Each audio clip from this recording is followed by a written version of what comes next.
Saya nak tahu bahagian tuan-tuan tentang sifat Allah Subhanahu Wa Taala yang Maha Memilih dan Maha Menentukan kedudukan para makhluk.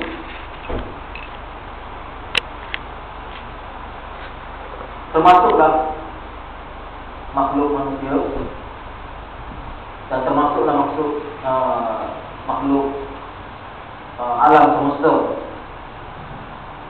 Itu tempat pula Allah pilih Mekah, Madinah, Quds, Masjid Al-Aqsa sebagai tanah haram.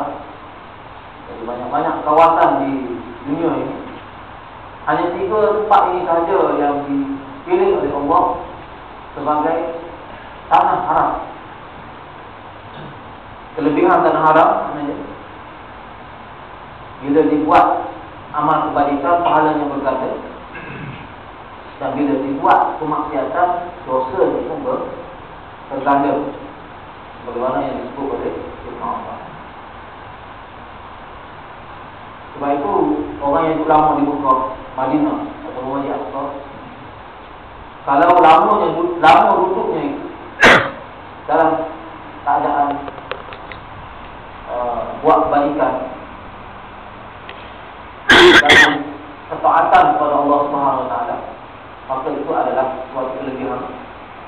Tapi lama duduk itu kalau dalam keadaan penuh kemaksiatan, maka tidak ada makna, bahkan dia lebih rugi daripada berbanding orang yang tak duduk di sana, sebab dosanya berlipat kali ganda. Jadi Allah pilih. Allah tak pilih India misalnya. Walaupun umat Islam di India, dia buat suatu perkumpulan, suatu tempat untuk berkumpul beramai-ramai. Yang mana perkumpulan itu mengatasi bilangan jemaah haji yang melakukan ibadah haji di Mekah secara tahunan. Yang sahabat-sahabat kita dari jemaah tabligh, kita pujilah dari sudut kegigihan mereka, kesungguhan mereka untuk mentarbiah diri melalui kerja-kerja dakwah yang mereka lakukan ini. Khususnya dari sudut menjaga solat, saya cukup respect kepada sahabat-sahabat kita dari perkumpulan tabligh ini. Mereka cukup menjaga solat fardu secara berjamaah di masjid, kan? Bahkan kadang-kadang kita pun terlepas ataupun terluput solat fardu secara berjamaah di masjid, maka mereka datang ke rumah, ziarah kita, ajak kita supaya pergi sama-sama ke masjid.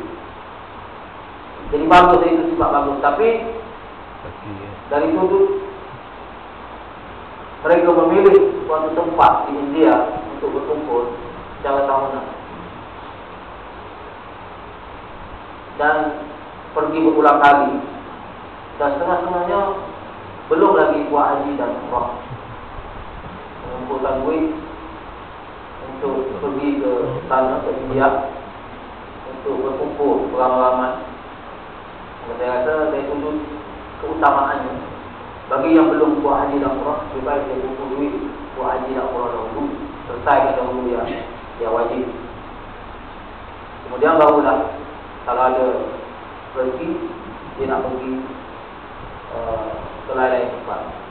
Tetapi apa yang saya nak tekankan di sini, Allah dah pilih 3 tempat itu sebagai tempat yang ada kelebihan. Bukan kita yang menentukan kelebihan tempat. Itu adalah hak milik Allah Subhanahu Wa Taala menentukan. Maka dia pilih 3 tempat itu. Oleh kerana itu Nabi SAW dalam sebuah hadis bersabda, la tushaddu rihal illa ila 3 masajid. Tidak patut buat perjalanan jauh, ar-rihal maknanya la tusyaddur rihal, dilakukan suatu perjalanan musafir yang jauh, illa ila thalathati masajid, kecuali ke 3 buah masjid ini. Masjid Haram di Mekah, Masjid Nabi di Madinah, dan Masjid Aqsa di Baitul Maqdis. Itu jelas. Nabi kata, kalau kita nak bersusah payah untuk bermusafir yang memerlukan pengorbanan dari sudut harta, tenaga dan masa, maka eloklah pergi ke 3 masjid ini. Kalau perjalanan itu adalah perjalanan yang melibatkan pengorbanan yang besar, maka berilah tumpuan kepada 3 tempat ini sebelum tempat-tempat lain. Maka kalau kita ada rezeki lebih, ada masa lebih, ada kudrat, maka kita pergilah. Acak kali pun tak apa ke 3 tempat ini.